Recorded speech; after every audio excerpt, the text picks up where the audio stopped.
while we were in the MSF Franja hospital, it seems that some rockets were launched.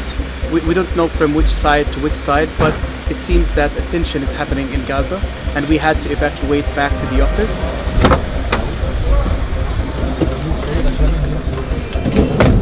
We are now in the very early, I would say, stage of this tension or escalation, but we need to assess and see what we can do. In the initial phase, again, it's dangerous. In the initial phase, we don't know what will happen, which place or building or car will be targeted, but at least we know that it might start in the evening, for example, to be more tough and more serious. And people indeed in Gaza, before escalations or wars, they tend to go to the malls or supermarkets or anything, and they get food to keep it, because they don't know what will happen and if they will be starving or not at some point.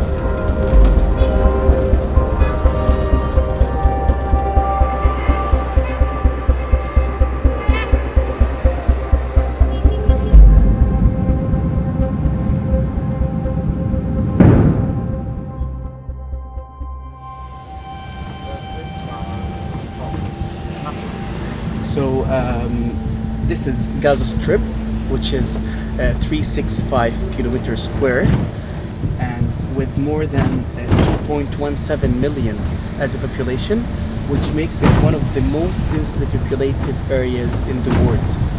And unfortunately, this strip is under siege for more than 15 years.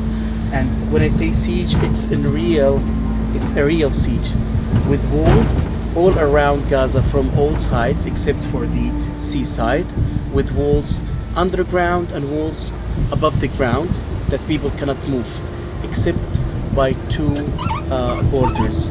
Erez border, which is between Gaza and Israel, and Rafah border, which is between Gaza and Rafah.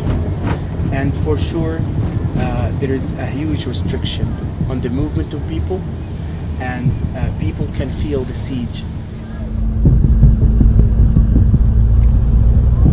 Severe restrictions on people movement and limitations on the importation or the entry of the medical supplies and instruments are really affecting the healthcare access for the Palestinians.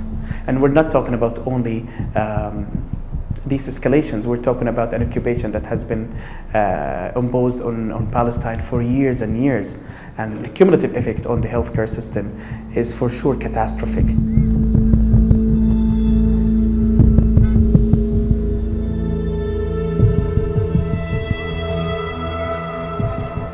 So the MSF Belgium limb reconstructive surgery unit that started at Al Auda Hospital in North Gaza in May 2018 was to support the Ministry of Health in responding to the emergent and large influx of the Great March of Return injured patients.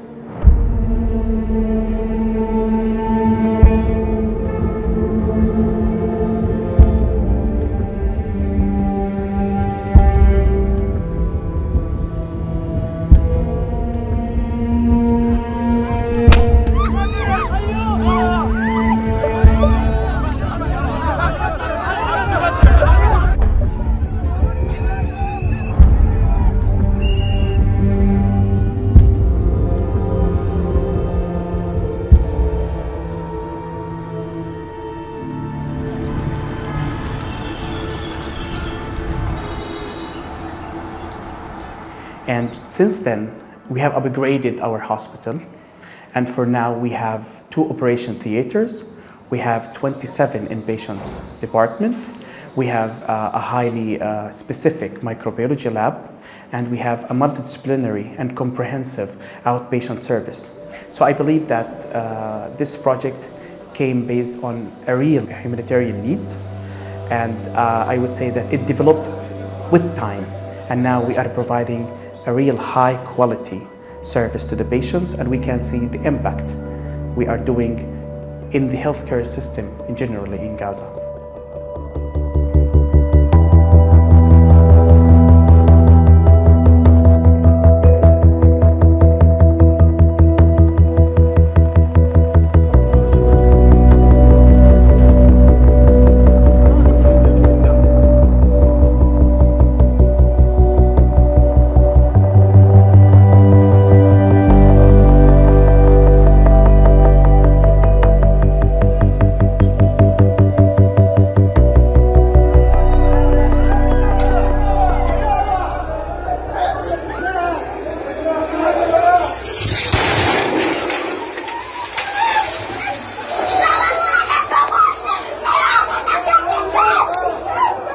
وانا هان اتقطعت.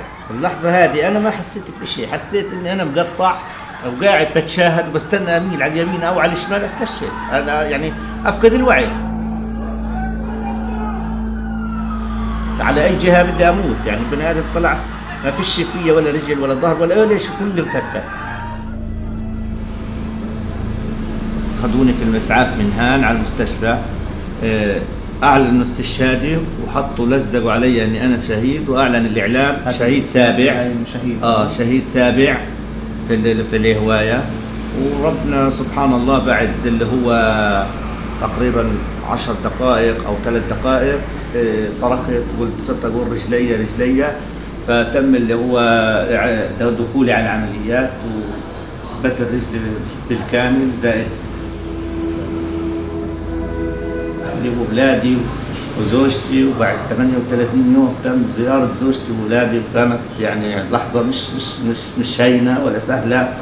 وكنت يعني في وضع صحي تعبان، وبعد 38 يوم تشوف اولادك وتشوف زوجتك، فسبحان الله نسيت كل الالم ونسيت كل الوجع في زيارتهم، في شفتهم في كذا.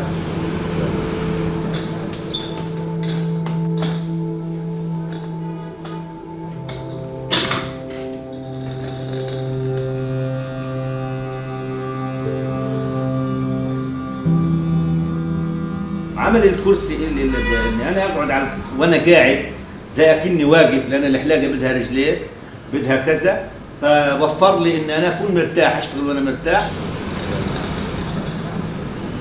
اموت؟ لا بديش اموت، بدي اعيش غصب عن الناس، بدي اعيش، هذه حياه وبدي اعيشها زي ما الناس عايشه، بدي اعيشها. انا بالنسبه لي كانسان مفقود صاحب اعاقه، الناس مش احسن مني، انا بدي اعيش والي حق الحياه. ورغم الالم سيولد الامل. رغم الالم سيولد الامل ان شاء الله. ان شاء الله. يعطيك الف عافيه. الله يعافيك، معلش حناق لسان طويل. لا وحش. تمام. Very inspiring. يعطيك العافيه.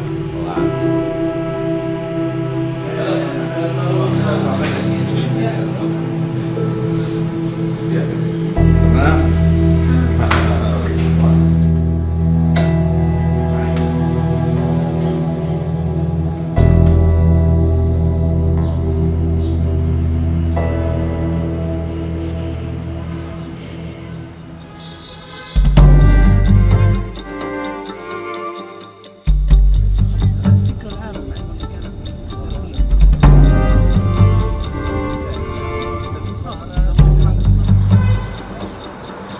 Once there is an escalation, I feel as a medical doctor that the adrenaline level goes very high because we anticipate at some point the big work and the big challenges we will face during the escalation. We start to prepare ourselves to see very difficult scenes. And the scenes is not only the killed bodies or the injured people, but also to see the sadness of their relatives when they come to the hospital. The last thing I would say that there is this medical definition which is called PTSD, post-traumatic stress disorder. But it's really funny that for us it's not post, there is no P. It's a chronic traumatic stress disorder because of the siege that is imposed on Gaza for more than 15 years, and because of the successive escalations that used to happen 4 years or 5 years apart, but now we are seeing things happening in a very narrower range. It might be happening every 2 years, every 1 year. In August 2022, an escalation happened for 4 or 5 days, and then another escalation was about to happen in 2023. So we're talking about really very continuous ones. And then I don't know if in the upcoming years it's going to be an escalation every year, and how life could it be like this? I don't know. But here we are, and we're trying.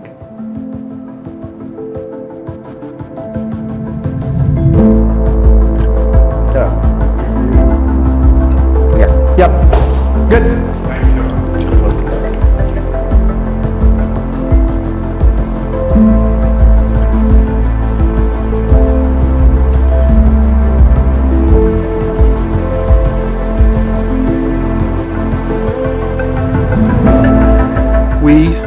like so many, were horrified by Hamas's massacre in Israel on October the 7th, and we are horrified by Israel's response.